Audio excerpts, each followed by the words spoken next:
İkinci yanlış anlıq düşüncə ki, Aaron Beck'in təsnifatında bu yer alır, bir şeyin həddən artıq ümumiləşdirilməsidir. İnsanlar bəzən buna meyillidirlər.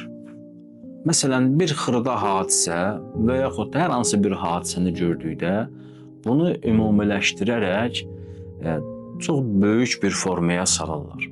Deyək ki, mən hər hansı bir səfərə getməliyəm və bunun üçün də hər hansı bir minikdən istifadə etməliyəm. Bir miniyə minirəm ki, səfərə gedəm. Yoldan miniyin, məsələn, təkəri xarab olur və yaxud da mühərrikində bir problem yaranır və bir müddət yolda qalmalı oluram və yaxud da həmən gün səfərim alınmır.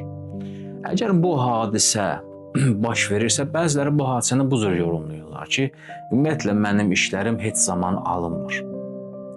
İşlərimin heç zaman alınmaması düşüncəsi artıq insanın daha çox passiv bir həyat sürməsinə, insanın daha çöküntülü bir vəziyyətdə yaşamasına gətirib çıxara bilər.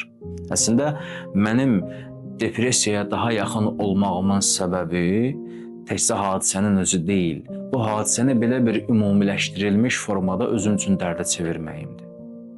Çox zaman insanlar hər hansı bir məsələni, xırda bir məsələni böyük problemə çevirərək özlərində böyük mənfi duyğuları yaradırlar ki, həmin böyük mənfi duyğular da onların davranışlarında, rəftarlarında və hadisələrində daha mənfi təsirlərə gətirib çıxarır.